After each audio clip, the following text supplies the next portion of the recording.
Konnichiwa minasan. Kyo desu. So I wanted to share a little personal story of mine about how I used to hate Hakujin. I used to hate white people. Currently, I don't feel the same way I do now, but I just kind of want to share my story that I feel a lot of blacks go through in the West, because right now in America, racism and race is being extremely highlighted to the point where it's starting to become unreasonable. And I believe that a lot of people in the West are being taught to be so hyper aware of race that instead of judging a person based on their personality and the content of their character, we're basically judging a group of people based on their group identity, from their skin color to where they come from. And I just also wanted to give my viewpoints on everything, because I believe that I'm a minority in the West when it comes to the way I think and how I view race and history.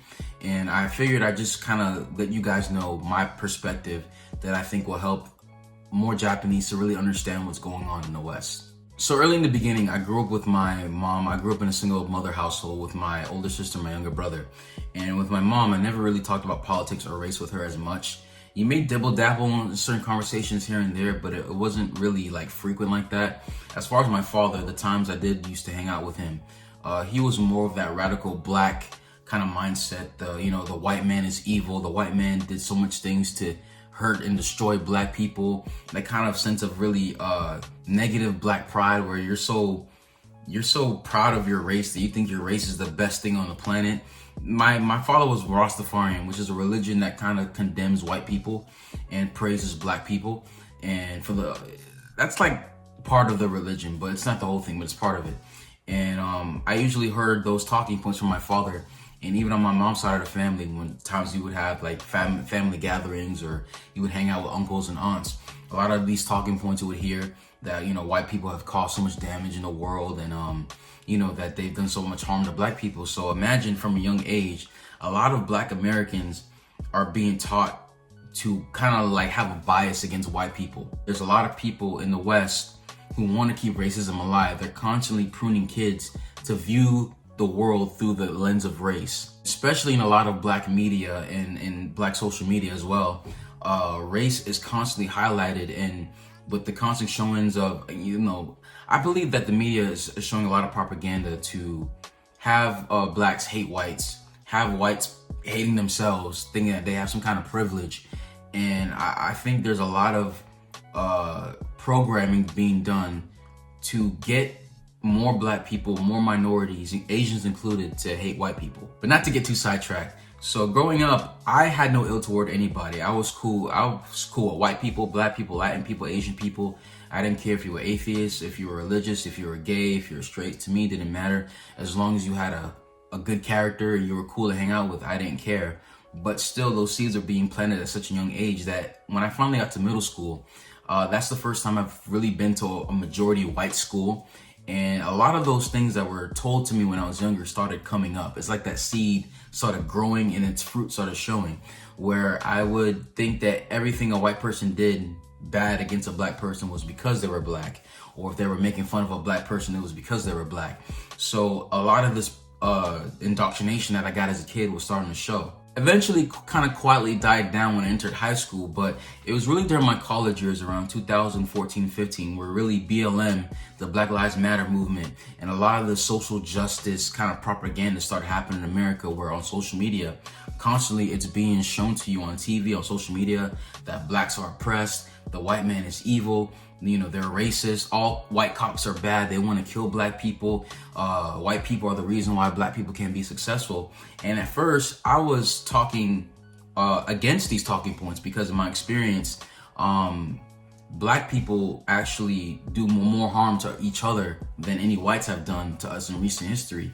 Because in the black community, we have a lot of gang violence, a lot of high school dropouts, we promote thug culture and all that kind of stuff. So for me, I would be the one kind of fighting that back, that hey, we kind of destroy ourselves more than white people do, because it's more of a cultural mental problem than anything else. However, because it was being hammered in my head so much, I actually started getting back my animosity towards whites. And there was a period in time where I really, really hated white people. I thought that every white person was racist, that every white person didn't like me because I was black. All my favorite hip hop artists were talking about race and the celebrities I looked up to. So it's like, they were constantly feeding me that propaganda that white people are evil. And you have a lot of white people now in America who have a thing called white guilt, which is now they feel sorry for being white. It's like, you can't feel bad for being born in the skin you were in. And it's not your fault you were born white, but they're actually teaching even white people to hate the fact that they're being white. So now I'm hating white people. I'm thinking everything is racist. I'm looking through everything with a racist lens on my eyes. And I became very miserable. It was a lot of hatred in my heart. I felt bitter. I felt helpless. I felt like a victim because I do believe there's an incentive to make black people feel like victims, because victims never want to improve their lives or do better. They want to rely on some kind of system or another group of people to come solve their problems when the problems need to be solved internally. So it was so bad that I had to get counseling. So I went to my pastor, and basically my pastor kind of like helped me out in saying that, hey, you can't hate people. God created everyone equal. You know what I'm saying? There's going to be white people in this country who's going to help you be successful, because there's a lot of good white people here in America as well. But not only that, it's just that, you can't hate white people. You can't hate anybody. You can't have that hatred in your heart, because when you have hatred towards somebody, that person or group of people have power over you.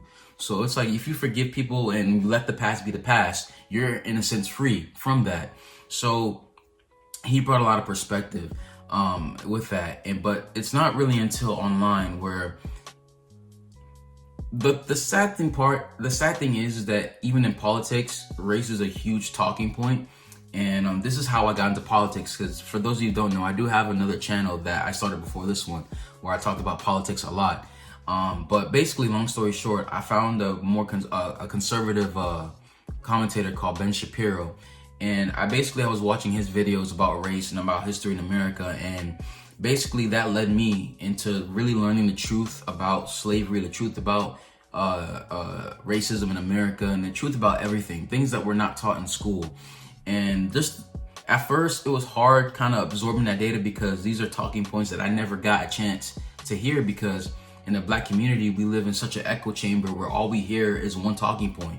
We don't hear the other side of the argument, because we're taught to think that every Republican or every person who is pro-America is some kind of racist person who hates black people. So from that point on, I was watching his videos, which led me to other free-thinking people. And from that point on, I started really learning the truth about race, about the real problems that affect the black community. And even though I know that injustice has been done in the past, if you look at world history, groups of people have done harm to other groups of people. The Japanese have hurt other people. The Chinese have hurt other people. Italians, the Britons have done it. Everyone, every country, every society, the Africans did it to each other. Because one thing they don't teach us in American history is that back in Africa, when we talk about the African slave trade, it was rival tribes in Africa that would enslave other tribes and sell them off to Europeans for guns, for resources, whatever. So technically speaking, if these people really want to argue, blacks are the reason why blacks are in America, because we sold a captive, our conquerors in Africa, to white Europeans, who then took those slaves to America. And again, it wasn't based on race, because slavery was happening all across the globe. You had white people enslaved white people, Asians enslaved Asians, Latins enslaved Latins, Middle Eastern enslaved Middle Easterns. Like, slavery is a horrible institution, but it was being practiced by every group of people. So honestly, like, just learning all that stuff, I'm like, man, human beings are just horrible in general. It's not specifically one group of people. The main thing was, though, that period of time when I really hated white people, it made me bitter. It made me hate every Caucasian. It made me think that even if a white person said they weren't racist, that they were actually racist in their subconscious mind. And I'm just sharing my story just to let you guys kind of see a picture that's being painted in America, where we've healed a lot since the 1960s prior. America has made a lot of progress to escape its messed up past. However, there's a lot of people who profit from ignorance. There's a lot of people who profit from having people hating each other. And now, even more than ever, they're really trying to get people to hate each other. And I want to let you guys know that from a young age, young kids really don't care about race. It's when we're made aware of it and we're taught to hate a group of people because of X, Y, and Z is when those feelings of animosity come out and we start hating people. And I just want to let you guys know that, a lot of blacks in America are taught that white people are evil, even if I believe majority of white people today in America are not bad people. Racists still exist, but racism exists everywhere. You can't escape racism. Racism will always be here. But for the most part, I think America is not a racist country. I mean, we're the melting pot, So I just wanted to share my story just to kind of inform you guys kind of the struggles a lot of blacks go through. And a lot of blacks still think that way, where they hate white people. They think white people are the cause for all the problems without taking self-accountability. So I'm glad I don't think that way anymore. But I just want to give you guys a prime example that a lot of it has to do with what the parents teach your kids and what society is teaching the kids about race. So hopefully I wasn't a bit too sidetracked, but I just wanted to share my story and I hope you guys enjoyed. So if you guys liked the video, please smash that like button, smash the subscribe button. Also hit that bell as well to get notified whenever we post a video. Arigatou gozaimasu. Minasan. Ja ne.